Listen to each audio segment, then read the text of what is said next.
Olá! Para muita gente que está começando uma jornada de fé, sempre surge uma pergunta fundamental. Hoje, a gente vai mergulhar nas respostas que o guia Caminhando com Cristo oferece, um material feito justamente para esses primeiros passos. Vamos dar uma olhada no mapa que ele propõe. Aceitei a Jesus e agora? Essa é a pergunta que move o guia inteiro. Não é só sobre o que fazer, sabe? Mas sobre como pegar uma decisão de um momento e transformar uma jornada para a vida toda. A ideia do livro é transformar essa incerteza em um caminho mais claro.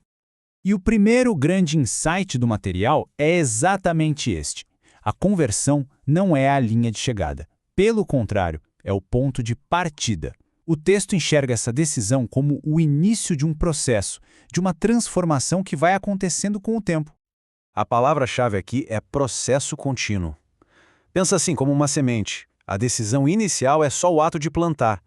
O verdadeiro desenvolvimento da fé, segundo o autor, acontece no cultivo diário, no crescimento aos poucos. É uma maratona e não uma corrida de 100 metros.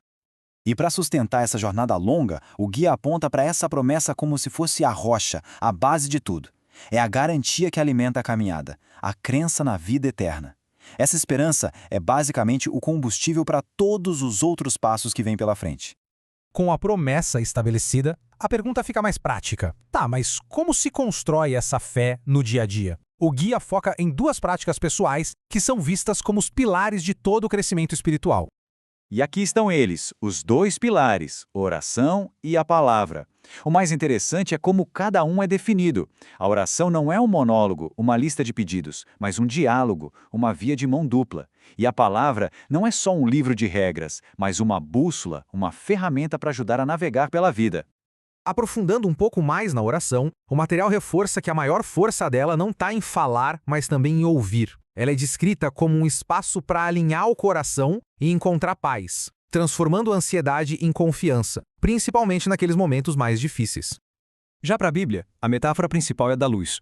O material usa essa imagem para mostrar como as escrituras podem trazer clareza e segurança, iluminando o próximo passo, sabe? Especialmente quando o caminho à frente parece meio escuro ou incerto. Mas as práticas pessoais são só metade da equação. O guia defende que a fé não foi feita para ser uma jornada solitária, e é exatamente aqui que a comunidade, a igreja, ganha um papel central. O ponto crucial aqui é essa redefinição de igreja. É menos um lugar para ir e mais um sistema de apoio vital, uma família espiritual. É um ambiente onde as pessoas se ajudam a crescer, compartilhando tanto as vitórias quanto as lutas do dia a dia. Esse versículo resume bem o princípio da solidariedade. O texto usa ele para mostrar que a comunidade não é algo passivo.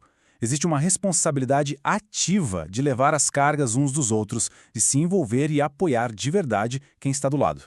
E claro, mesmo com o apoio da comunidade, os desafios da vida são inevitáveis, né? Por isso, uma parte importante do guia é dedicada a uma mentalidade prática para a gente navegar pelas dificuldades sem naufragar na fé. Então, como é que o material sugere que se enfrente às tempestades da vida? Ele não oferece fórmulas mágicas, não, mas sim uma estratégia mental bem clara, baseada em 3 ações bem intencionais. A estratégia proposta tem 3 partes. Primeiro, reformular a aprovação, enxergá-la como uma oportunidade de crescimento. Em seguida, praticar o perdão, para se libertar do peso do ressentimento que prende a gente no passado. E por fim, cultivar a gratidão, para mudar o foco porque ainda se tem, mesmo no meio da perda. Essa é a ideia central. A adversidade tem um propósito na formação espiritual. O guia usa a imagem de um metal sendo refinado pelo fogo. As dificuldades serviriam para purificar e fortalecer a fé, tornando-a mais resistente e perseverante. No tema do perdão, a lógica apresentada é bem direta. A gente perdoa na medida em que reconhece que também já foi perdoado. A experiência da graça que se recebe vira o modelo para a graça que se oferece aos outros. E sobre a gratidão, o ponto-chave está na expressão em tudo.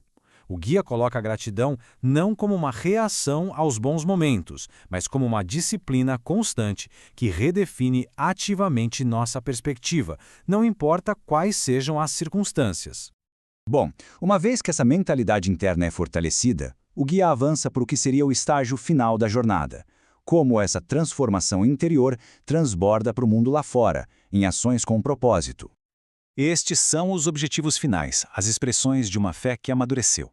A questão não é mais só sobre o crescimento pessoal, mas sobre como essa transformação impacta o mundo ao redor.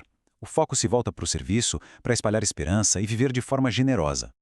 Então, o serviço não é visto como uma obrigação, sabe? Mas como um resultado natural, quase espontâneo, de uma vida transformada. É a consequência lógica de ter recebido amor e graça, o desejo de compartilhar isso com os outros. E assim, o guia termina reforçando sua ideia central, aquela mesma do início. A fé não é um destino a ser alcançado, é uma jornada contínua, um processo dinâmico de crescimento, de aprendizado e de transformação que nunca acaba. Este guia nos mostrou um mapa para uma jornada bem específica de fé, mas a questão final nos leva a uma reflexão um pouco mais ampla. Em qualquer caminho de grande mudança na vida, o que é que o primeiro passo realmente exige da gente? Fica aí a reflexão.